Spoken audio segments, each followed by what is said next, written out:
Hey guys, doing a completely different type of review than I normally do.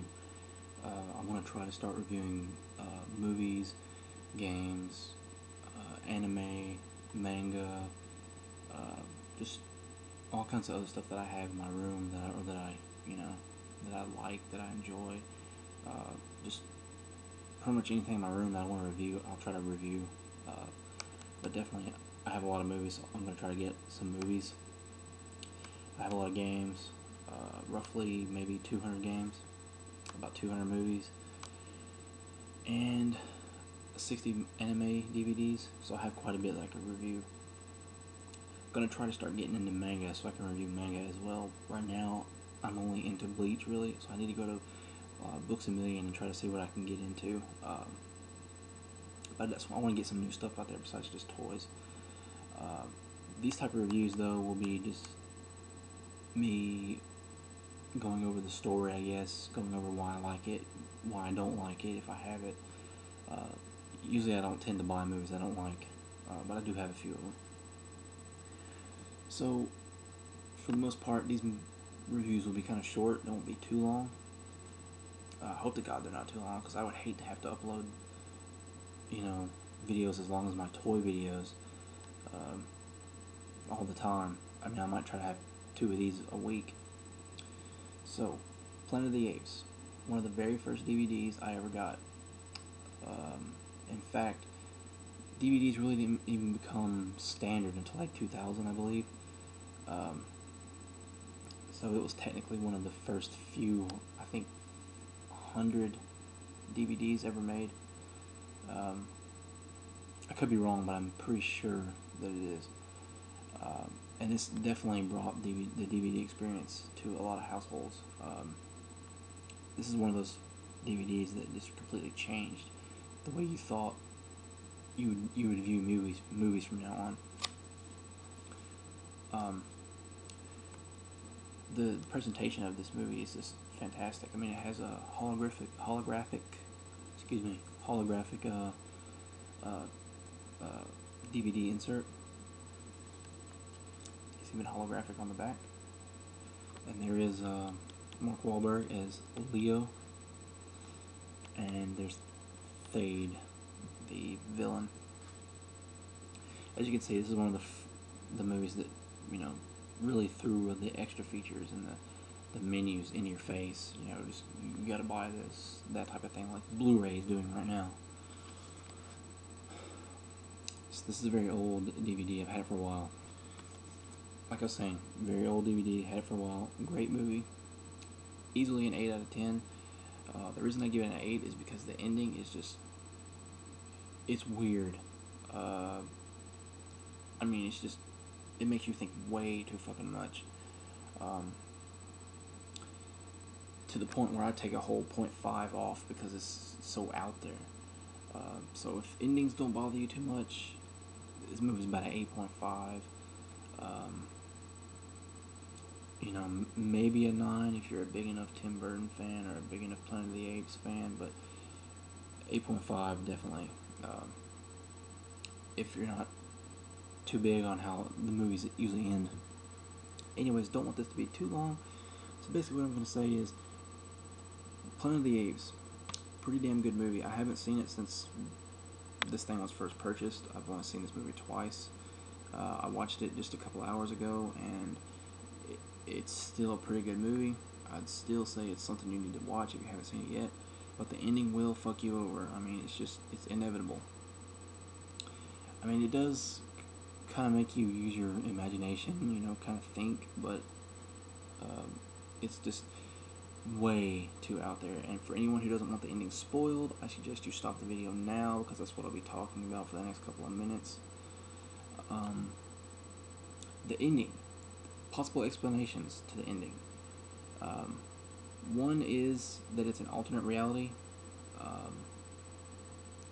or some type of dream world, which would make more sense than anything. It's some kind of fucking dream that he passes out. He doesn't really make it to Earth. He's like stuck in a dream world, in some kind of stasis. Who the hell really knows? But the alternate reality thing, in my opinion, is broken because of the fact that Fade is mentioned at the end, um, being their savior or something. Uh, Obviously, he went to the planet, so the alternate realities thing goes out the window. What I think happened is he somehow found an extra pod, or he somehow got the damn Oberion spaceship off the planet, with maybe a few people that helped him escape. And since the humans were already messing around with genetic apes, I guess, on the planet Earth, um, maybe back in an earlier time, maybe like back in around 2000. I'm guessing that he went back in time, since the time travel works reversed. Whoever goes through the time travel first ends up being last, actually, throughout a certain time zone. So how the monkey, spoiler warning by the way, the monkey ends up being last to show up. He was one of the very first to go through the time warp. And of course, the ship went in last, so he went first. The ship went first, and then the pilot went second. So yeah, obviously he goes second. But I think there's a certain time frame that allows.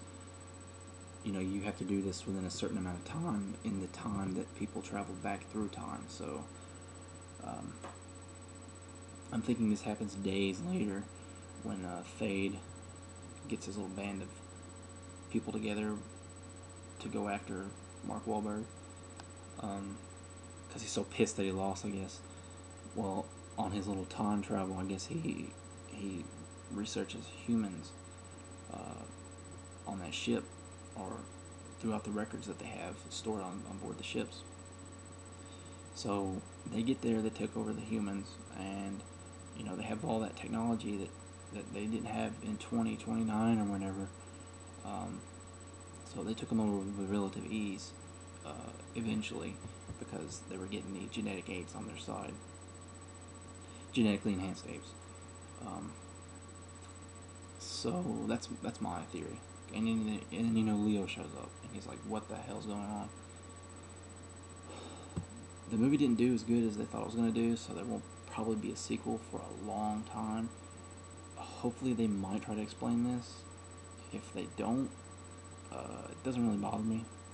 But I do hope they stick with the futuristic apes taking over type thing, where the apes take over and it's like Manhattan, and it still feels like it's human society. I think that's pretty cool. Anyways, this movie is pretty good. Tim Burton does a good job. I'd easily recommend it to anybody interested in watching it again, maybe. It's worth checking out again if you've already seen it just once. I don't know what movie I'll review next. I may take requests, I may not. But these movie reviews, I don't really want them to be too long. What I'll just talk about is some of the parts of the movie. If they end up being around 8 minutes, though, it's not too bad. Like this one will probably be 8 minutes.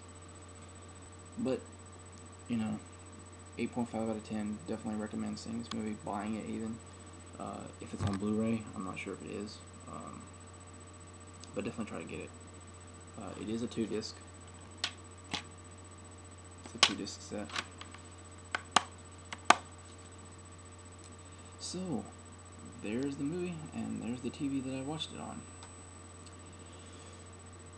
It's a good little entertainment experience. But most people have probably seen this movie by now. Anyways, later.